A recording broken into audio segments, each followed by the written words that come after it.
Next हम देखते हैं सर्किट एलिमेंट।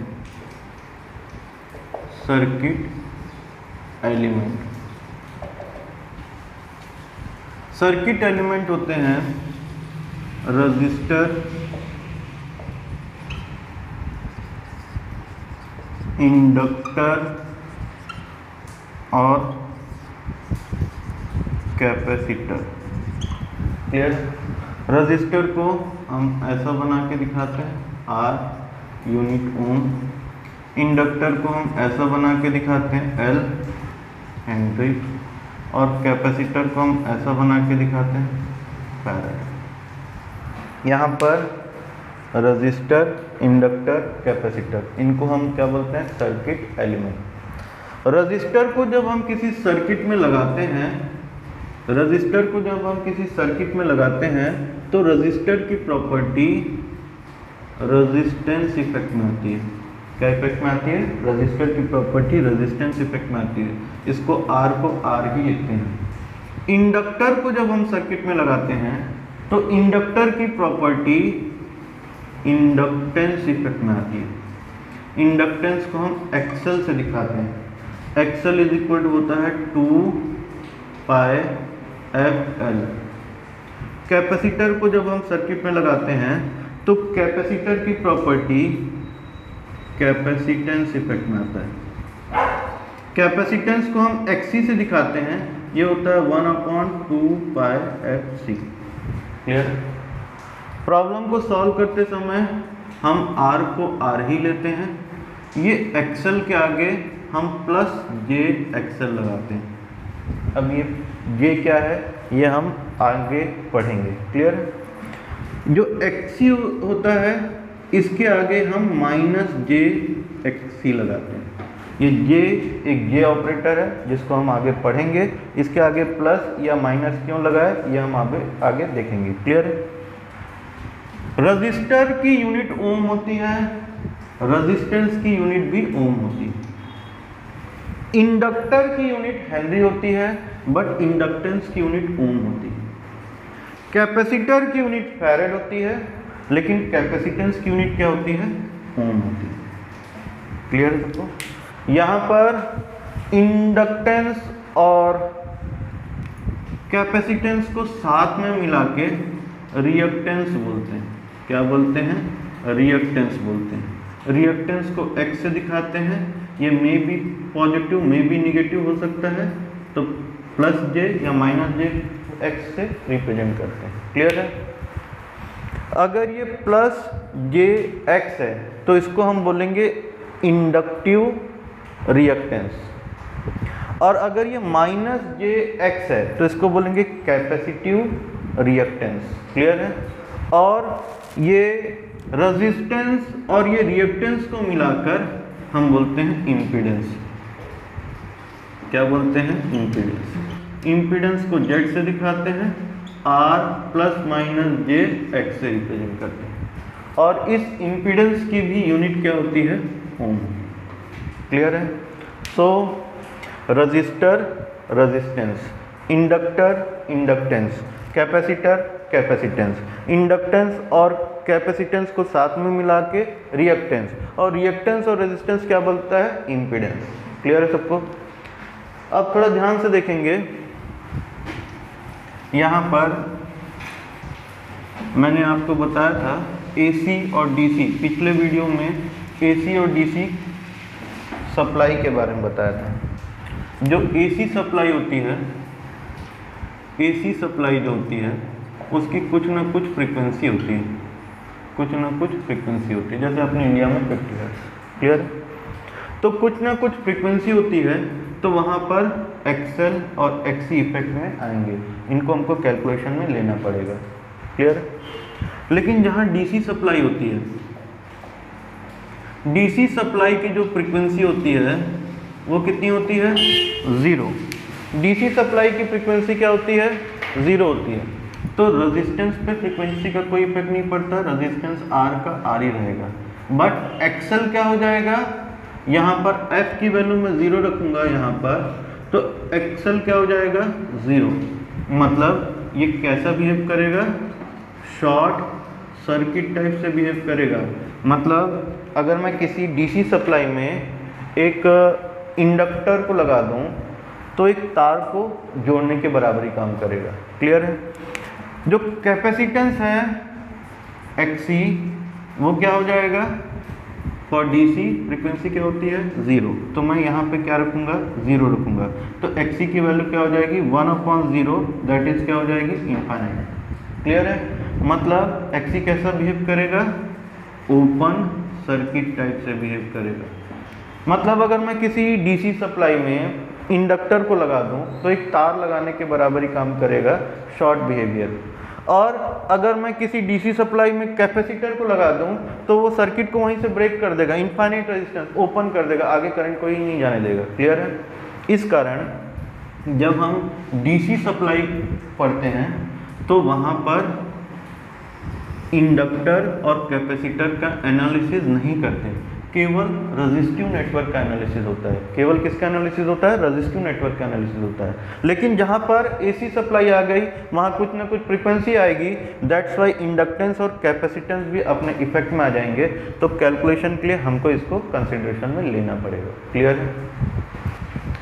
अब हम एसी सप्लाई का एनालिसिस एक प्योर रजिस्टर में करते हैं। इसके लिए मैं एक सर्किट लिया जिसमें एक प्योर रजिस्टर को लगा दिया और यहाँ पर एक एसी सप्लाई कनेक्ट कर दिया। ये रेजिस्टेंस R, यहाँ पर जो वोल्टेज है V = Vmax sin ω t, alpha को भी मैं 0 ले रहा हूँ। अब फ्रीक्वेंसी इसकी f होगी। क्लियर है? यहाँ पर ओमेगा जो है वो 2πf के बराबर होगा। यहाँ से हम f निकाल लेंगे। क्लियर? सो सबसे पहले हम देखेंगे इस सर्किट का इम्पीडेंस कितना होता है।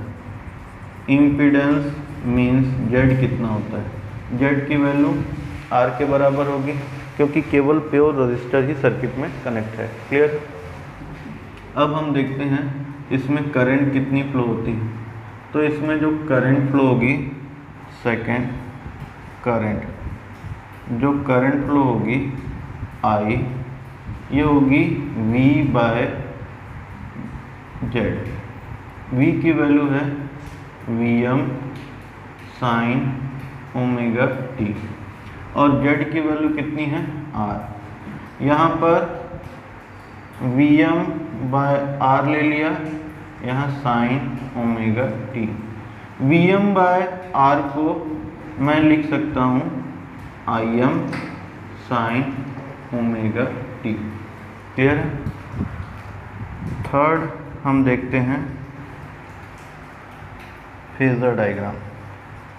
फेजर डायग्राम, फेजर डायग्राम में देखेंगे यहाँ पर जो वोल्टेज है V = Vm sin ω t, जो करंट हमारा आया Im sin ω t, यहाँ भी sin ω t, वहाँ भी sin ω t। यहाँ Vm और Im की वैल्यू में भी बड़ी छोटी हो सकती है, वो डिपेंड करेगी इस R के ऊपर। अगर R की वैल्यू 1 से छोटी है तो Im बड़ा हो जाएगा, R की वैल्यू 1 से बड़ी है तो Im क्या हो जाएगा? Vm से छोटा हो जाएगा।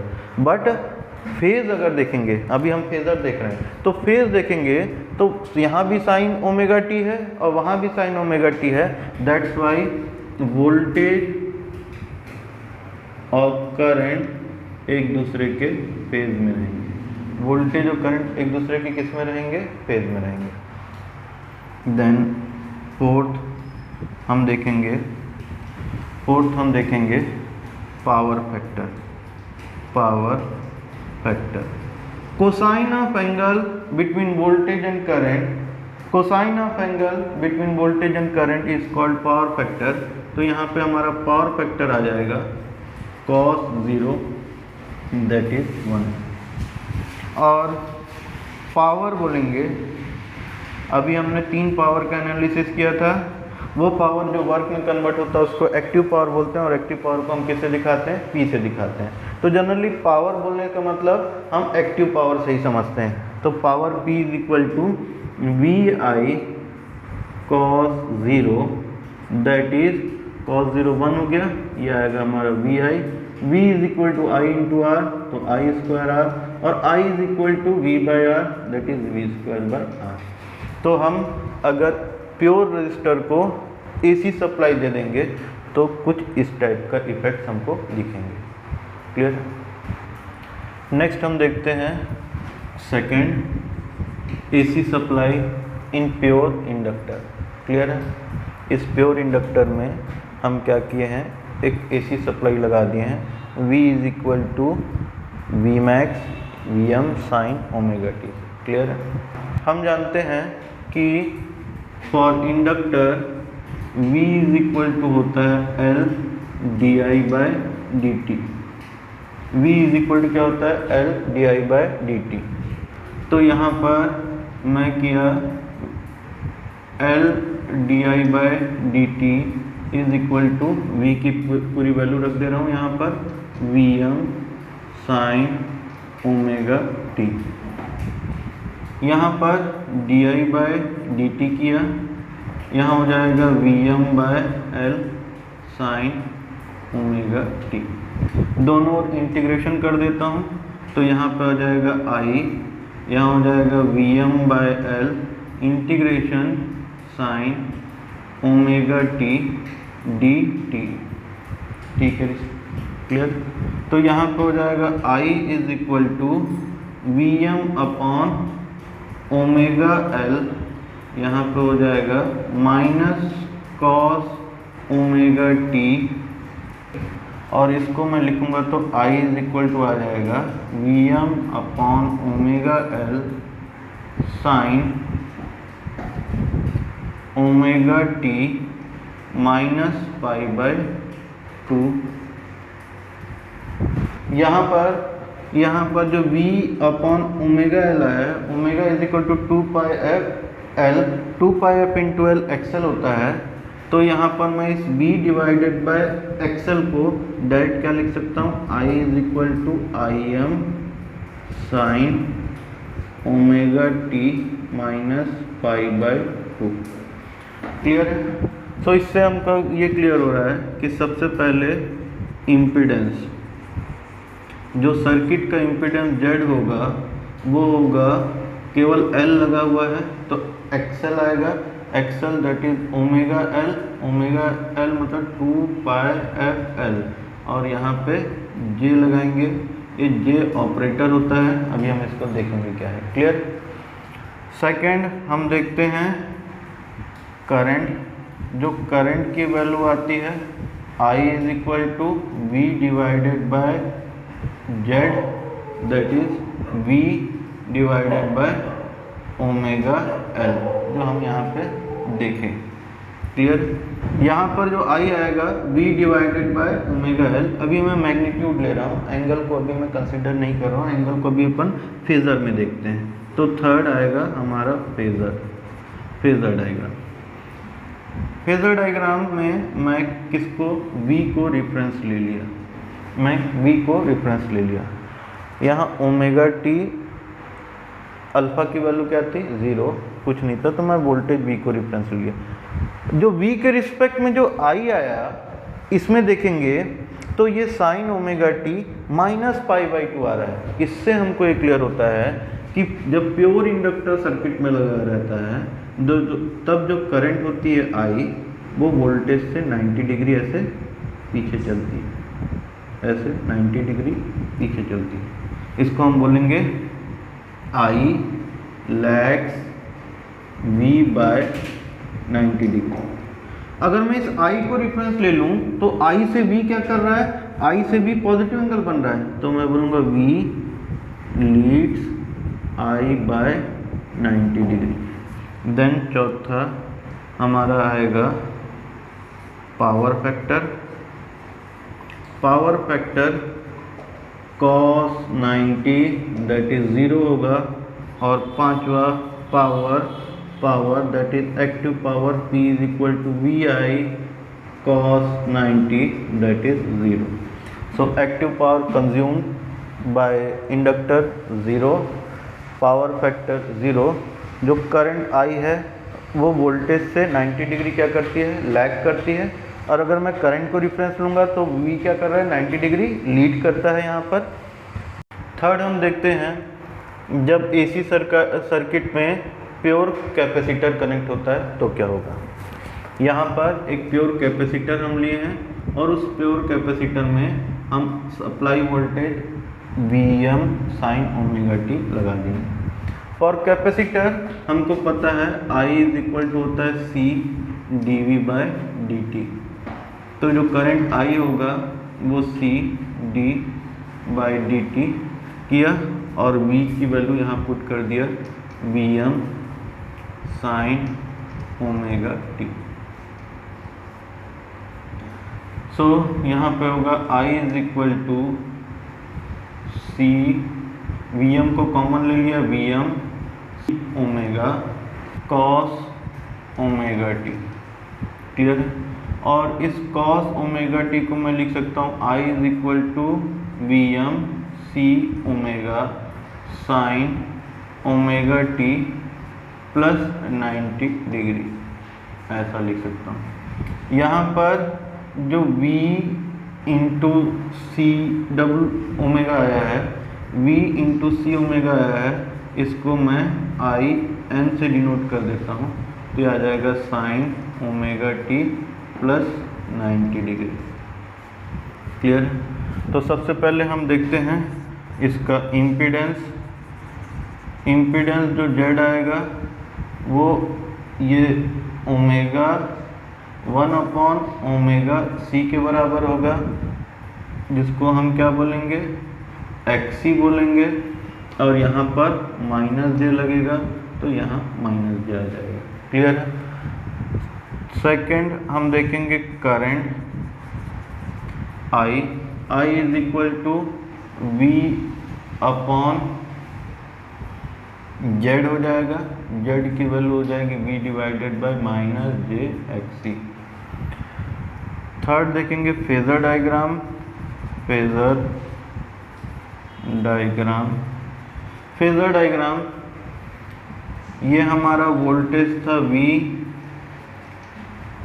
जब प्योर कैपेसिटर आया तो अभी यहाँ पे साइन ओमेगा टी था, यहाँ पर वोल्टेज और जो करंट आई हुआ वो sign omega T plus 90 degree हो गया, मतलब करंट यहाँ से 90 डिग्री आगे चली गई, ये 90 degree.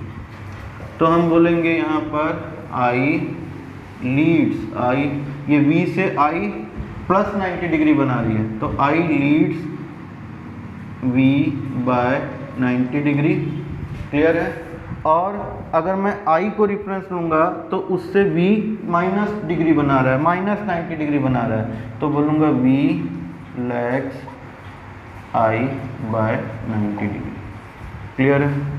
Then fourth power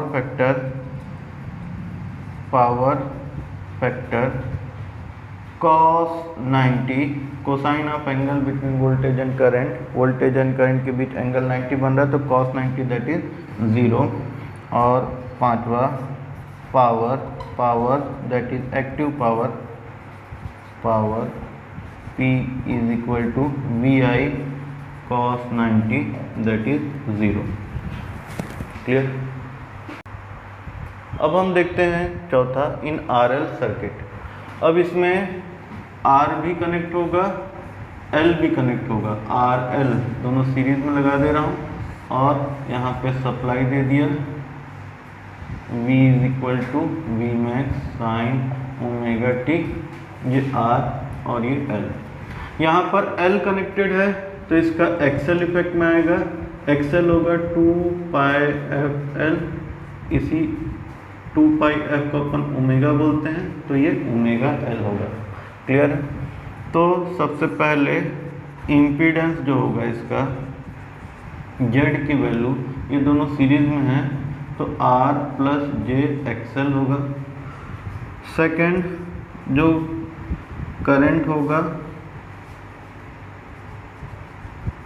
I V by z that is V divided by R plus j x l होगा। Third phasor diagram. थोड़ा ध्यान से देखना है। जब प्योर रजिस्टर था तो ये जो करंट आई थी ये वोल्टेज के फेज में थी। जब प्योर इंडक्टर आया तो ये जो करंट आई है ये वोल्टेज V से 90 डिग्री लैग कर रही थी। अब यहाँ पर दोनों चीज़ आ गया। सो यहाँ पर जो करंट आई है वो ना तो वोल्टेज के फेज में जाएगी ना तो वोल्टेज से 90 डिग्री लैग करेगी, दोनों के रिजल्टेंट में कहीं ऐसे चली जाएगी और जो एंगल बनाएगी इसको हम बोलेंगे फाई। तो यहाँ पर ये जो आई है इस V से निगेटिव एंगल बना रही है फाई, तो हम बोलेंगे I lags V by phi degree. और अगर इसमें I को रिफरेंस लूँगा तो I से भी पॉजिटिव एंगल बना रहा है तो बोलूँगा V leads I by phi degree. Then चौथा पावर फैक्टर कॉस फाई हो जाएगा और जो पावर आएगा power P is equal to VI cos phi हो जाएगा। क्लियर है। नाउ हम देखते हैं पांचवा इन RC सर्किट। अब RC सर्किट में यहाँ पर क्या हो जाएगा, कैपेसिटर आ जाएगा। यहाँ पर कैपेसिटर सर्किट में आ जाएगा। कैपेसिटर है तो उसका XC इफेक्ट में आएगा। XC होता है 1/2πfc, तो XC को 2πf/ओमेगा लिख सकते हैं तो 1/ओमेगा से। तो जो Z की वैल्यू आएगी वो R और C सीरीज में है। XC आया, XC के आगे -j लगता है, -j आएगा। देन I जो होगा वो V divided by Z, that is V divided by R -j XC होगा। फेजर डायग्राम, जब प्योर रजिस्टर है तो वोल्टेज और करंट एक दूसरे के फेज में होगी। जब प्योर कैपेसिटर है तो करंट वोल्टेज से 90 डिग्री क्या करती है, लीड करती है। इसमें दोनों चीज़ आ गया। सो जो वोल्टेज होगा उससे जो करंट होगी ना तो उसके फेज में जाएगी ना तो 90 डिग्री लीड करेगी, दोनों के रिजल्टेंट में कहीं चली जाएगी और एंगल बनाएगी फाई। क्योंकि ये जो I है इस V से पॉजिटिव एंगल बना रही है तो हम बोलेंगे I leads V by phi degree. और जो V है वो इस I से निगेटिव एंगल बना रहा है तो हम बोलेंगे V lags I by phi degree. Power factor cos phi, power that is active power P is equal to VI cos phi होगा। क्लियर। नाउ हम लास्ट देखते हैं RLC सर्किट। RLC सर्किट में R, L और C तीनों क्या लगेंगे, series में लगेंगे।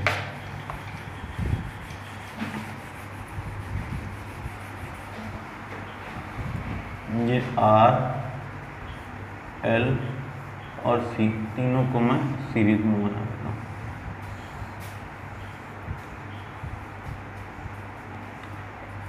R, L और C, यहाँ पर वोल्टेज अप्लाई कर दिया V max sine omega t। Clear. यहाँ पर R है, रजिस्टर है तो रजिस्टर का रेजिस्टेंस इफेक्ट में आता है। इंडक्टर है तो उसका इंडक्टेंस इफेक्ट में आएगा XL होगा 2πfL, या इसको बोल सकते हैं अपन XL is equal to omega L। और ये C है तो इसका XC इफेक्ट में आएगा 1/2πfC, तो इस 2πf को अपन ओमेगा बोल सकते हैं तो ये हो जाएगा ओमेगा C। सो जो इसका इम्पीडेंस होगा Z, वो R XL के आगे प्लस लगता है तो प्लस j XL और XC के आगे माइनस लगता है तो माइनस j XC। तो Z इज इक्वल टू हो जाएगा R plus j XL minus XC। अब यहाँ से तीन कंडीशन बनेंगे हमारे। पहला कंडीशन जब XL बड़ा हो XC से। दूसरा कंडीशन जब XL इज इक्वल टू हो XC के। और तीसरा कंडीशन जब XL छोटा हो XC से। क्लियर। मान लो एक्सएल और एक्सी का जो डिफरेंस है वो एक्स के बराबर है। जो भी बड़ा हो, एक्सएल बड़ा हो या एक्सी बड़ा हो, दोनों का जो डिफरेंस है वो किसके बराबर है? एक्स के बराबर है। सो क्या होगा, जब एक्सएल बड़ा होगा एक्सी से तो इस जेड की वैल्यू हो जाएगी आर प्लस जे। यहाँ एक्सएल बड़ा है, एक्सएल पॉजिटिव है और एक्सी क्या है? निगेटिव है। दैट्स वाई यहाँ पर प्लस जे एक्स आएगा। तो यहाँ पे आर प्लस जे एक्स आया, तो ये आगे सेम कैसा प्रोसीड करेगा? Same as R L circuit type से चलेगा। जब XL is equal to XC हो जाएगा तो एक दूसरे को कैंसिल आउट कर देंगे, तो जो जेड की वैल्यू होगी वो सिंपल आर के बराबर होगी। मतलब ये आगे कैसा प्रोसीड होगा? Same as pure resistor type का होगा। और जब एक्सी बड़ा होगा एक्सएल से तो यहाँ पे हो जाएगा Z is equal to R minus J X हो जाएगा। क्लियर है? Z is equal to R minus J X, क्योंकि यहाँ पर एक्सी बड़ा है एक्सएल से और एक्सएल और एक्सी का डिफरेंस कितना है? एक्स है। दैट्स वाई वहाँ एक्स आएगा और एक्सी बड़ा है तो माइनस आ जाएगा। क्योंकि यहाँ पे आर माइनस जे एक्स आया है तो आगे कैसा प्रोसीड करेगा? Same as R C circuit type से आगे प्रोसीड करेगा। क्लियर है सबको?